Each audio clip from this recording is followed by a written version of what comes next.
Hello, Flipper. They called him Flipper.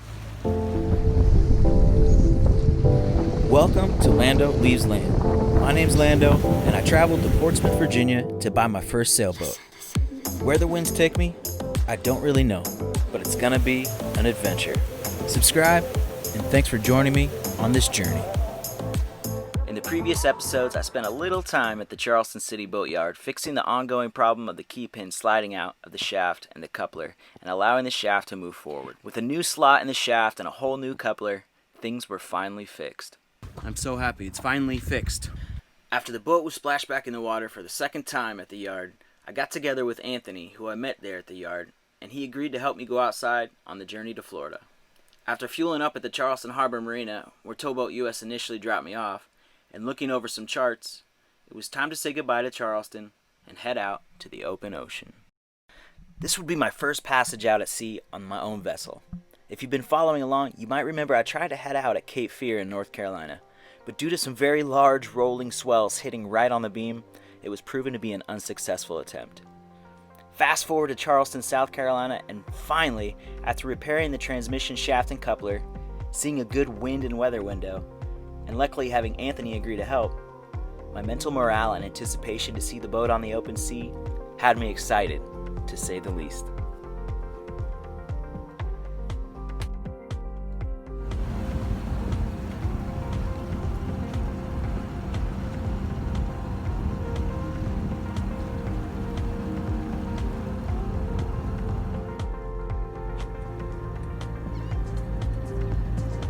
Sumter. Fort Sumter. Leaving Charleston. Think about it, Fort Sumter there.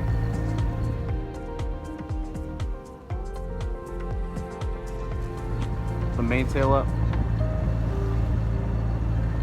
And the jib out there.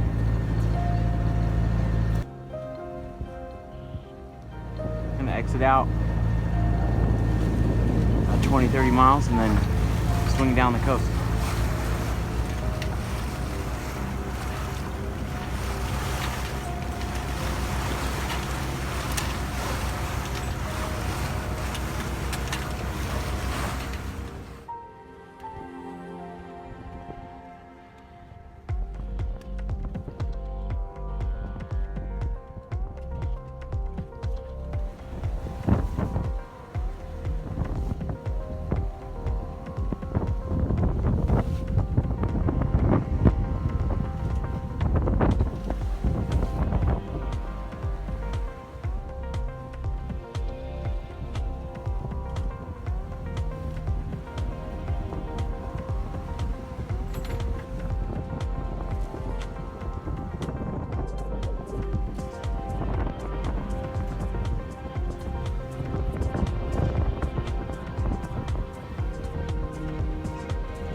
Sun behind us.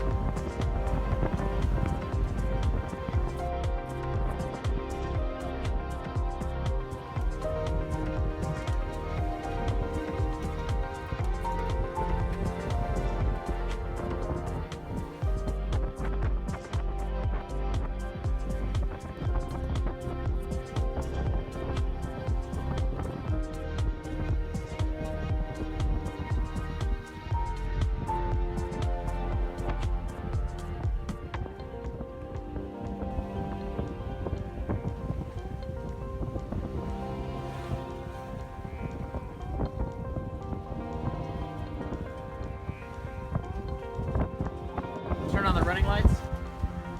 Yeah. Prevent her on. Okay.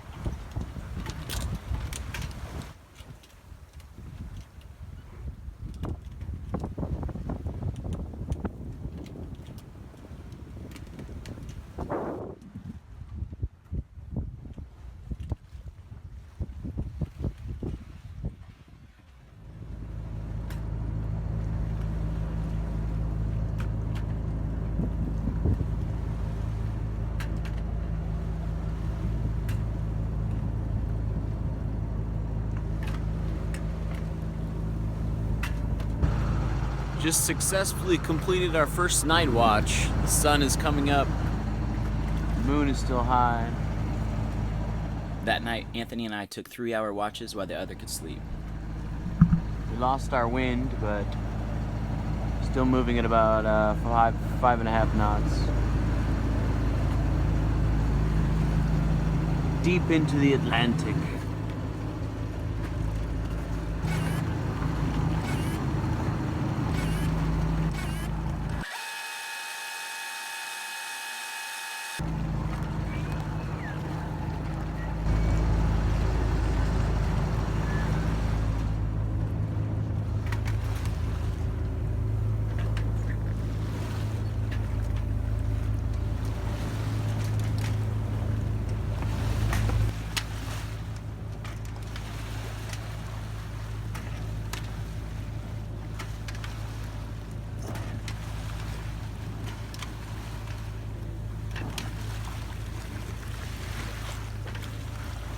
Hi, dolphins.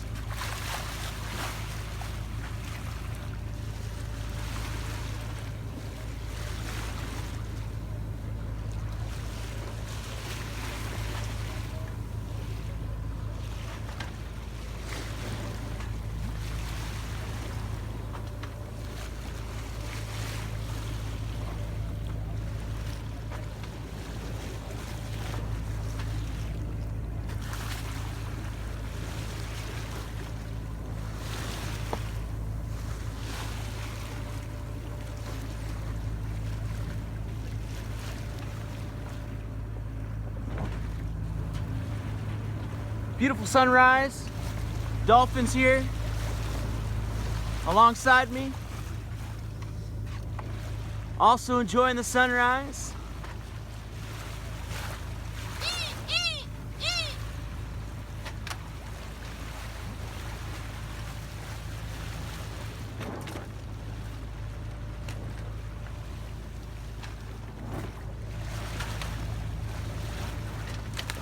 Well, hello, Flipper.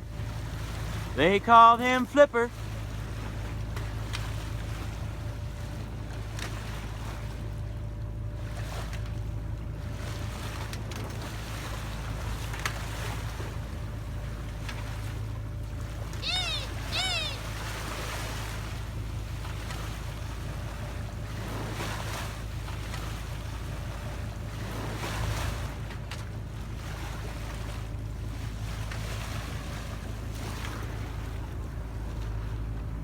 They called him Flipper, Flipper.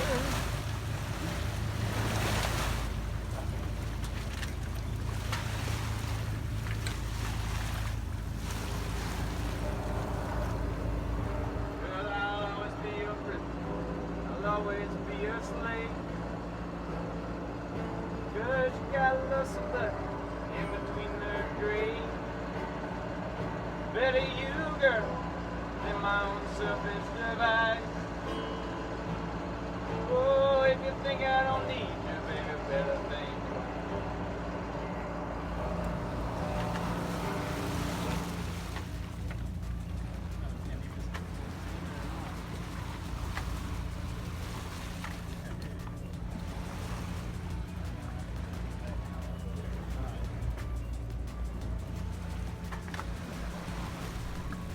Unfortunately, that's the last video you will see of this passage, as later in the journey south, around Daytona Beach, the main source of the recording of the video was apprehended by Davy Jones himself, and is now kept securely in his locker. After getting the Genoa up and the wind picking up, we were flying down the coast, and Anthony told me it was probably the best sailing he'd done in his life. With the wind just after the beam and the main in the Genoa full, we made it safely into St. Augustine Inlet after just over 30 hours at sea. Fortunately, despite losing my video further down the coast around Daytona Beach, if you watched my last video, you'll see that I arrived in St. Augustine on a completely separate passage, and I was able to take to a bit on this production. So we made it to St. Augustine.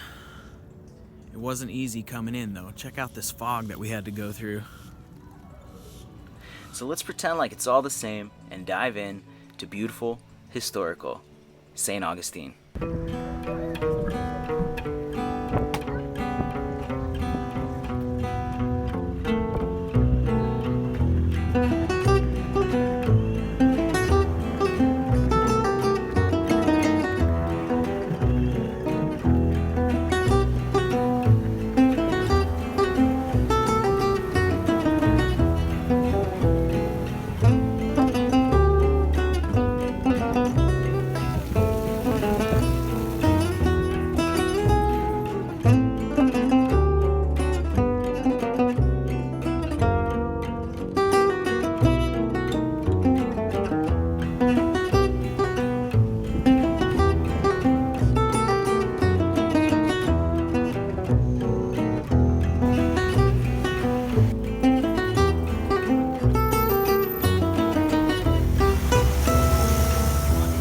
St. Augustine is known today as the oldest continually occupied city in the United States. In his time, Don Pedro Menendez de Avilés was thought to be Spain's most experienced admiral. He was instructed by King Philip II to explore and colonize the territory of Florida. He arrived off the coast on August 28, 1565, the feast day of St. Augustine. Shortly after, on September 8th, he and his soldiers went ashore, took over a present village, and then began work on the settlement of San Augustine. The Gulf Stream was utilized by Spanish treasure ships and suppliers to head north on its way back to Europe. St. Augustine provided a Spanish safe hub on the Florida coast in order to protect their valuables. Castillo Fort was built to protect against pirates and English invaders. Due to the softness of the stone used, Castillo Fort wouldn't shatter with the impact of cannonballs, as they would just be absorbed. In fact, Castillo Fort is known to never have lost a battle.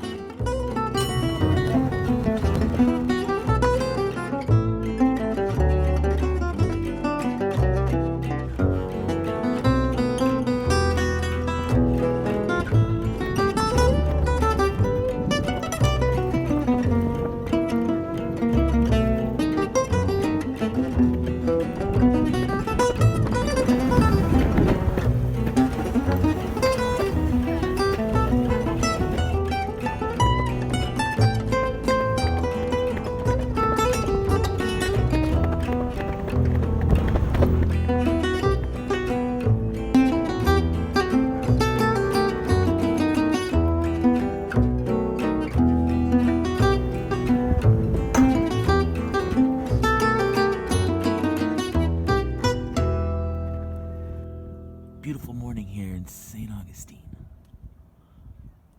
More fog again, but the water is glass. Pretty cool. St. Augustine is such a cool city. Stay tuned for the next video as I continue south, making it to Daytona Beach. Then I continue on and get to the Indian River near Titusville. And right next to NASA and the shuttle launch just north of Cape Canaveral. There's lots more to come, so don't forget to subscribe and hit the notification bell so you can stay updated. Give the video a like if you can, and I'll see you in the next one.